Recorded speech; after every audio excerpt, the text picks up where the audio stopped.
जैसे कि last episode में हमने देखा कि लियू मिंगयान अपने डिसाइपल के साथ आगे बढ़ रही थी कि तभी फिर अचानक उनके डिसाइपल्स में से एक डिसाइपल अचानक बेहोश हो जाता है और लियू मिंगयान जब उसके पास जाकर देखती है तो उसे पता चलता है कि इसके शरीर के अंदर जहर पहुंच गया है। वो तो ये सोच ही रहे होते हैं कि ये जहर आखिर आया कहाँ से कि तभी अचानक से बहुत सारे तीर उन पर चलने लगते हैं जिनके ऊपर पॉइजन लगा होता है। वहीं दूसरी तरफ हम गोंगाई शियाओ को देखते हैं जो 20 को मार रहा था और उसने अभी तक 99 20 को मौत के घाट उतार दिया था और वो काफी अच्छे से लड़ाई कर रहा था। लेकिन तभी उसको एक आवाज सुनाई देती है और वो उस आवाज को सुनकर चौंक जाता है। वो आवाज एक बहुत बड़े डीमन बीस्ट की थी जो उसकी तरफ बढ़ रहा था। वहीं लियू मिंगयान जब ऐसे खतरों को देखती है तो वो समझ जाती है कि उन पर अटैक हुआ है और वो तुरंत फायर क्रैकर्स का इस्तेमाल करके सभी मास्टर्स को इस बात की सूचना देती है। सभी मास्टर्स ऐसे मॉन्स्टर्स को देखकर चौंक जाते हैं क्योंकि उन्हें भी समझ नहीं आ रहा था कि ये आखिर क्या हो रहा है। वो सब खतरनाक मॉन्स्टर्स आखिर बैरियर के अंदर कैसे गए। वो मॉन्स्टर्स डिसाइपल को न सिर्फ घायल कर रहे थे बल्कि उन्हें जान से भी मार रहे थे। वहाँ बहुत सारी स्पिरिट हॉक वाली पक्षियां भी आकर गिर रही थी और फिर तभी लियू मिंगयान पर फिर से तीरों से अटैक होने लगता है। इन तीर में जहर लगा था जिस वजह से कई सारे डिसाइपल्स मरने लगते हैं। लियू मिंगयान इनसे बचने की कोशिश करती है लेकिन उसे इसमें बहुत मुश्किलें हो रही होती हैं। वहीं दूसरी तरफ अब हम लियू बिंगहे को देखते हैं जो अपने डिसाइपल्स के साथ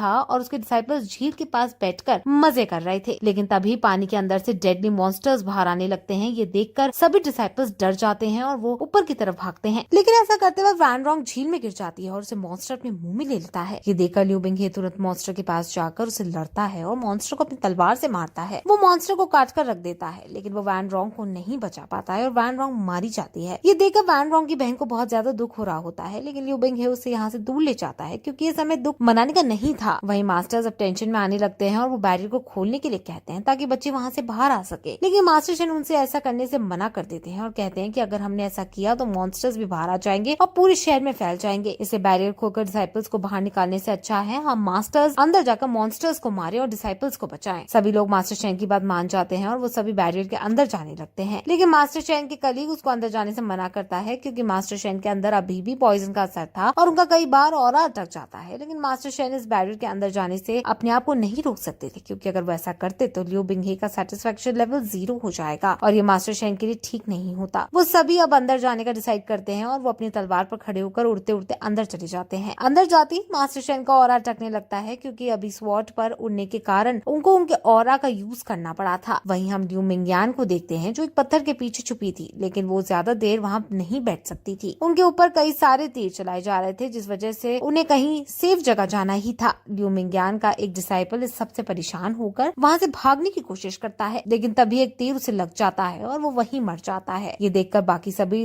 डिसाइपल्स बहुत शॉक होते हैं और अब उन पत्थरों के पास भी उनके तीर आने लगते हैं और डिसाइपल्स मरने लगते हैं। इसलिए लियू मिंगयान तुरंत कुछ करने की सोचती है और उसे तभी एक मरा हुआ बीस्ट दिखाई देता है। वो कहती है कि हमें उसके पीछे जाना है और वहाँ जाकर छुप जाना है। अब सभी डिसाइपल्स एग्री कर जाते हैं और वो पहले फायर क्रैकर्स का यूज करके आसपास धुआं फैलाते हैं और धुएं की आड़ में वो मॉन्स्टर के पास जाने लगते हैं। लेकिन इस बीच उन्हें कई सारे एरोस का सामना करना पड़ता है। लियू मिंगयान अपने ऑरा का यूज करके वहाँ शील्ड बनाती है और सभी डिसाइपल्स को भागने का मौका देती है और उनके भाग जाने के बाद वो खुद बचते बचाते मॉन्स्टर के पास जाने लगती है और मॉन्स्टर के पास पहुंचकर फिर वो सभी लोग मिलकर एक फॉर्मेशन बनाते हैं और वहाँ आसपास एक शील्ड बनाकर रेडी हो जाती है। वो शील्ड का यूज करके डिफेंस करते हैं और इसी शील्ड का यूज करके उन पर काउंटर अटैक करते हैं जिस वजह से उन एरोस के सोर्स खत्म होने लगते हैं। एरोस चट्टानों के बीच में से चलाए जा रहे थे। वहीं दूसरी तरफ हम गोगई शियाओ को देखते हैं जो उस मॉन्स्टर से बच रहा था और अब मॉन्स्टर बाकी डिसाइपल्स को तंग करने जाने लगता है। तब गोगई शियाओ उसके सामने आकर उसे रोकता है और उस पर स्पेल्स का यूज करके उस पर हमला करता है लेकिन उस मॉन्स्टर का वो कुछ भी नहीं बिगाड़ पाता और उल्टा वो मॉन्स्टर उसके पीछे पड़ जाता है। अब गोगई शियाओ समझ जाता है कि उसे अपनी फुल स्ट्रेंथ का यूज करना ही पड़ेगा जिस वजह से वो जितनी भी स्पेल्स उसने अभी तक सीखी थी वो उन सभी का यूज करके उस पर हमला करता है और वो मॉन्स्टर से घायल हो जाता है और फिर आसपास के पहाड़ उस पर टूटकर गिरने लगते हैं। एल्केन मॉन्स्टर्स उन सभी को झेल लेता है और वो गोगई शियाओ को मारने उसके पास आने लगता है कि तभी आसमान में से उसको कुछ नजर आता है और वो उसकी तरफ जाने लगता है। गोगई शियाओ की जान बच जाती है और वो आसमान से क्या गिर रहा था वो हमें आगे पता चलेगा। वहीं दूसरी तरफ हम लियू मिंगयान को देखते हैं जो फॉर्मेशन के अंदर थे और तभी उन्हें एक ग्रुप जाता हुआ दिखाई देता है जो बाहर एग्जिट की तरफ जा रहा था। लियू मिंगयान और उनके डिसाइपल उनसे मदद मांगते हैं लेकिन वो ग्रुप साफ साफ ये कहकर मना कर देता है कि हेवेंस क्लैन के लोग जिए या मरे इससे हमें कोई फर्क नहीं पड़ता है। ये देखकर लियू मिंगयान और उसके डिसाइपल्स को बहुत ज्यादा गुस्सा आता है। वहाँ आसपास अब हलचल होने लगती है और तभी वो देखते हैं कि उनके पास वही मॉन्स्टर आ रहा है जो गोगई शियाओ को मारने की कोशिश कर रहा था। वहीं दूसरी तरफ लियू बिंगहे सभी डिसाइपल्स को एक फायर कैंप के पास बैठाता है और वहाँ रोंग की बहन बहुत रो रही थी क्योंकि रैन रोंग मारी जा चुकी थी। लिu बिंगहे उसे शांत करने की कोशिश करता है और उसे उसके आंसू पहुंचने के लिए एक रुमाल देता है। वहीं अब और भी डिसाइपल्स परेशान होने लगते हैं क्योंकि उनके पास कोई ऐसी चीज भी नहीं थी जिसका यूज करके वो मास्टर शेन को अपनी लोकेशन बता सके। सभी लोग बहुत ज्यादा परेशान हो रहे थे। लिu बिंगहे भी कुछ सोच नहीं पा रहा था कि यहाँ से बाहर आखिर कैसे निकला जाए। वैसा सोच ही रहा था कि तभी उसके पास एक अजीब सा दिखने वाला मॉन्स्टर आता है। ये मॉन्स्टर के ऊपर एक स्कल लगा हुआ था और इस मॉन्स्टर का नाम है। लिu बिंगहे और बाकी डिसाइपल्स अपनी अपनी तलवार निकालकर उसका सामना करने जाते हैं, लेकिन वो मॉन्स्टर अचानक से एक डिसाइपल के मुंह से चिपट जाता है और उसे मार डालता है। ये देखकर सब बहुत ज्यादा डर जाते हैं और वहाँ से भागने लगते हैं। वो सभी बहुत ज्यादा मात्र में थे और एक साथ लिu बिंगहे पर हमला करते हैं। लिu बिंगहे पहले तो उनसे बचने की कोशिश करता है और फिर उन्हें अपने ऑरा का यूज करते हुए दूर कर देता है। वो अपनी तलवार का यूज करके इनको मारने की कोशिश करता है, लेकिन उसकी तलवार इनको नहीं मार पाती और ये देखकर वो बहुत ज्यादा शॉक हो जाता है। अब ये मॉन्स्टर्स बाकी डिसाइपल्स पर भी हमला करने लगते हैं और इसमें वैन रोंग की बहन की जान जाने ही वाली होती है कि तभी वहाँ पर मास्टर शेन आ जाते हैं और वो स्पेल्स का यूज करके इस मॉन्स्टर को मार गिराते हैं। अब मास्टर शेन सभी मॉन्स्टर्स पर भी हमला कर देते हैं और वहाँ मौजूद सभी मॉन्स्टर्स मर जाते हैं। अब मास्टर शेन लिu बिंगहे से बात करते हैं और लिu बिंगहे मास्टर शेन को सारी कंडीशन बताता है कि उनके बहुत से डिसाइपल्स मारे गए हैं और इसमें वैन रोंग भी मर चुकी है। ये सुनकर मास्टर शेन को बहुत ज्यादा दुख होता है, लेकिन मास्टर शेन ऐसी ही हिम्मत नहीं हार सकते थे। वो सभी डिसाइपल्स से साहस के साथ काम लेने को कहते हैं और बताते हैं कि सभी क्लैंस के एल्डर्स तुम्हें यहाँ रेस्क्यू करने के लिए आ गए हैं। सभी डिसाइपल्स बहुत खुश होते हैं क्योंकि फाइनली वो बचने वाले थे। बच्चे इन मॉन्स्टर्स के बारे में पूछते हैं कि आखिर ये क्या है जिन्होंने अभी हम पर अटैक किया है। मास्टर शेन बताते हैं कि मॉन्स्टर्स की पूरी ब्रीड है, इनका नाम गोस्ट हेड स्पाइडर है और इनको किसी तलवार से नहीं मारा जा सकता। इनकी सिर्फ एक कमजोरी है और वो कमजोरी है टेम्पल की बेल्स। ये मॉन्स्टर्स इंसानों के चेहरे पर हमला करते हैं और उनके स्कल से उनका ब्रेन एब्सॉर्ब करते हैं। ये बहुत ज्यादा क्रूअल मॉन्स्टर्स हैं जो तुम्हें तुरंत मारने की कैपेसिटी रखते हैं और अगर तुम जिंदा बच जाते हो तो तुम पागल हो जाओगे क्योंकि तुम्हारा ब्रेन इन्होंने एब्सॉर्ब कर लिया होगा। अब वो ये सब बातें कर ही रहे होते हैं कि तभी अब वहाँ पर बहुत सारे ऐसे ही मॉन्स्टर्स आ जाते हैं। मास्टर्स ने लिu बिंगहे को इनसे लड़ने की टेक्निक बताई है और लिu बिंगहे उसी टेक्निक का यूज करके उन पर अटैक करता है और मॉन्स्टर्स अब मरने लगते हैं। अब फिर चारों तरफ से उन्हें मॉन्स्टर्स घेर लेते हैं। मास्टर शेन और लिu बिंगहे दोनों मिलकर स्वॉर्ड का यूज करके उन पर हमला करते हैं, लेकिन जब वहाँ अब बहुत सारे मॉन्स्टर्स आ जाते हैं तो मास्टर शेन लिu बिंगहे को स्वॉर्ड फॉर्मेशन को क्रिएट करने का ऑर्डर देते हैं और अब मास्टर शेन और लिu बिंगहे स्वॉर्ड फॉर्मेशन बनाने लगते हैं। इसका पूरा नाम स्काई ड्रम फॉर्मेशन है और अब मॉन्स्टर्स इस फॉर्मेशन के बैरियर को नहीं तोड़ पाते। ये फॉर्मेशन कामयाब हो रही है